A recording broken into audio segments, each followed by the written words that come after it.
ikaze kuri YouTube channel ya Madrine Mando. Ngiye kubishimira Uwiteka Imana abaho umugisha.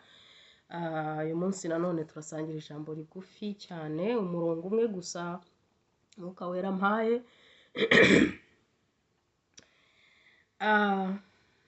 Mwuka Wera duha ibyo dukeneye kuri uwo munsi, niyo mpamvu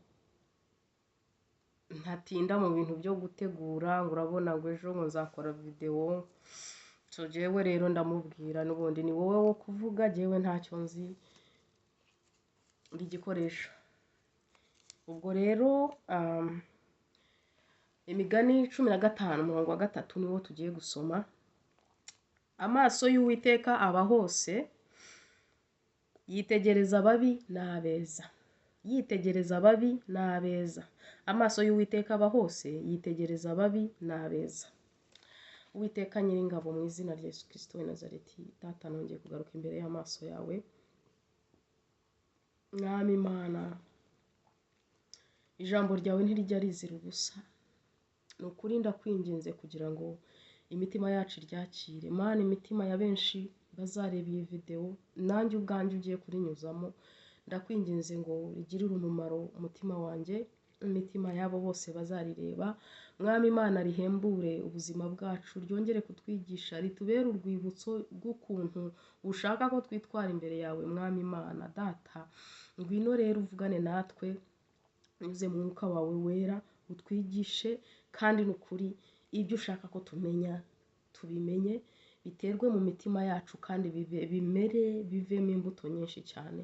Icyubahiro kikugarukire, icyo mpeje n'imbaraga z'umwijima, mu izina rya Yesu Kristo w'i Nazareti. Ino message nyitwikirije amaraso Yesu Kristo, abayireba mbatwikirije amaraso Yesu Kristo, nanjye ubwanjye murengezi n'ab'inzu yanjye twitwikirije amaraso Yesu Kristo. Reka icyubahiro cyawe kigaragare, ibyo ushaka n'ibyo ushima bari byo bikorwa, mu izina rya Yesu Kristo, amen.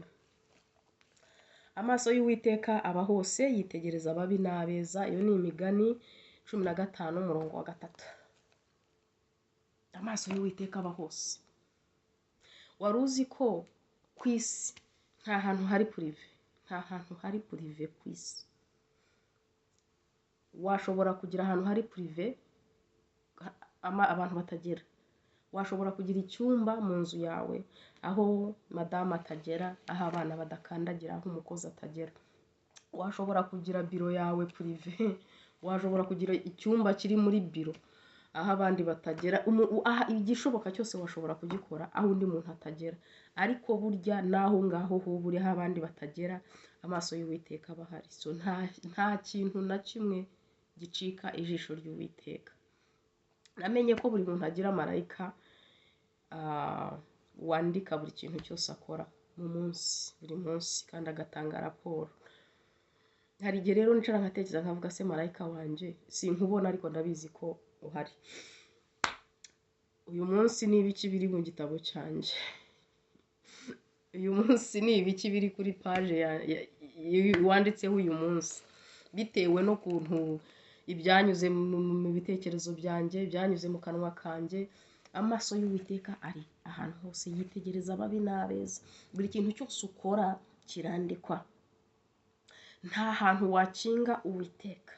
Niyo mpamvu kuri wa munsi w'urubanza tutazemererwa no kwisobanuraho, kuko bashobora gutanga impamvu. Bazajya badushyiriraho, bagushyirireho ku rubaho, kuri televiziyo bagushyirireho ubuzima bwawe bwose. Ubona ibyo wakoze wikingiranye, ibyo wakoze igihe wari uzi ko abandi bose ari ntawe ukureba, ibyo watekereje mu mutima wawe bitagiye hanze. Ushobora kwicara hano nicaranye n'abandi bantu, abantu bakandeba nicaye hano, ariko mu mutima wanjye ibirimo bitari byiza cyangwa se ari byiza bikabonwa n'Imana gusa. So ibyo rero dutekereza mu mitima yacu bitanasohotse, ibyo nabyo bizajya ahagaragara. Umuntu ni mugari cyane, nawe wibaza ibintu binyura mu mutima wawe munsi. Ari igihe ureba gusa ugatekereza. Niyo mpamvu tureba tugacumura, niyo mpamvu tureba gusa tugafashwa, niyo mpamvu dutekereza tugacumura. Amaso y'Uwiteka aba hose, yitegereza ababi n'abeza. Maze gusomera ijambo nicaye hano, urumva ntabwo nari nzi. Ashije Mwuka Wera arambwira imigani 15 umurongo wa 3 ariho usoma. mbonye no murongo mpita numva ndafashijwe, uzi kubera ko ndumva ari ikintu kigomba kunyibutsa buri munsi, nkibuka ko Uwiteka, amaso y'Uwiteka ndiho, ntashobora kugenda uko nshaka hose, uko nshaka, ndavuga mu mutima wanjye, si inyuma gusa ariko nuko n'imbere indani uko ntekereza. Amaso y'Uwiteka ari hose, amaso y'Uwiteka aturiho amasaha 24 iminsi 7. Waba uryamye, uwo mwibuke ko ijambo ry'Imana rivuga ngo nzi imigendere yawe, nzi imiryamire yawe, nzi imibyukire yawe, mbese buri kimwe cyose icyo urimo gukora Uwiteka arakubona. Uhaguruka, ugenda, uri mu turimo, ukora isuku, uteka, ijisho ry'Uwiteka nta na hamwe ushobora guhagarara ngo uvuge ngo angire ahagazemo ntabwo ndi kumureba neza, mugira ibyo mwigizayo. Ni nk'uko waba uhambiriyeho kamera igenda ikuzunguruka ikugaragaza uko ugenda, aho ujya hose barimo kuyikontorolingera ahantu mu ijuru. Haleluya. Icyo ngicyo kimpa n'ibyiringiro ko Uwiteka nta kintu kitugeraho atacyemeye, nta kibi cyakugeraho atacyemeye, ntacyo, nta kintu na kimwe kiba atacyemeye. Satani ashobora kukwiba bikemera, ariko byemera kubera ko Uwiteka yabyemeye ngo bibeho. Kuvuga Satani arakwibye nuko nguko, nta kintu na kimwe gicika ijisho ry'Uwiteka. Nitugera no mu bikomeye ntitukiganyire cyangwa ngo dutekereze, wari wagera ahantu ho wumva usa n'uguye ukavuga uti Imana kubera iki wakwemera bino bikambaho? Aba yabyemeye kubera impamvu, ariko aba yabyemeye. So ijisho ry'Uwiteka riri ahantu ryose, ryitegereza ibibi n'ibyiza. Nshuti zanjye, ndababwira nanjye nibwira, kuko rino jambo turihawe twese kugira ngo ritubere urwibutso rw'uko Uwiteka adushyizeho ijisho. Uwiteka azi abana be, abe yabashyizeho ikimenyetso cya Mwuka Wera. Mwuka Wera abana natwe, aba muri twe, akanabana natwe ku isi. Azava ku isi ari uko impanda ivuze, kuva itaravuga rero arahari. Twe kumupfusha ubusa, tumuhamagare, tuvugane nawe, tumenyane nawe, tumenye ngo uko nguko abana natwe. Niko nyine Umwuka Wera n'ijisho ry'Imana.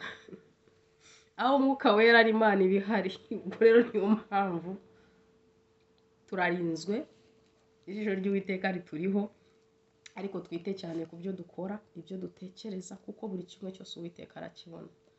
Buri kimwe cyose Uwiteka arakibona, kandi nta kizabura kugaragara. Ibyakorewe mu bwihisho bizashyirwa hanze ku manywa y'ihangu.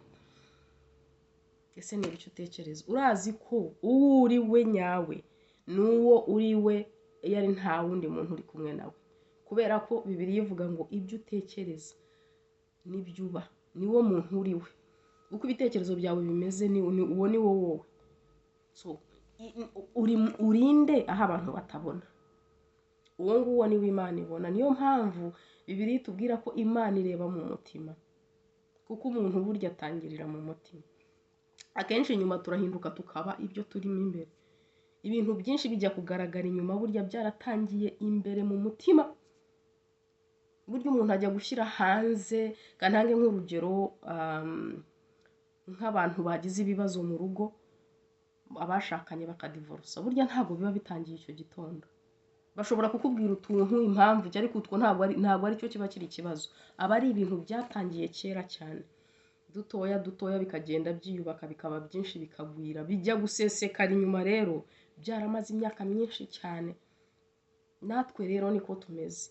Ibyo umutima utekereza, ibyo ukugaburira, ibyo ugambirira biba byinshi. Burya akenshi kiri inyuma ku muntu ntabwo gitandukanye cyane n'ikiri imbere.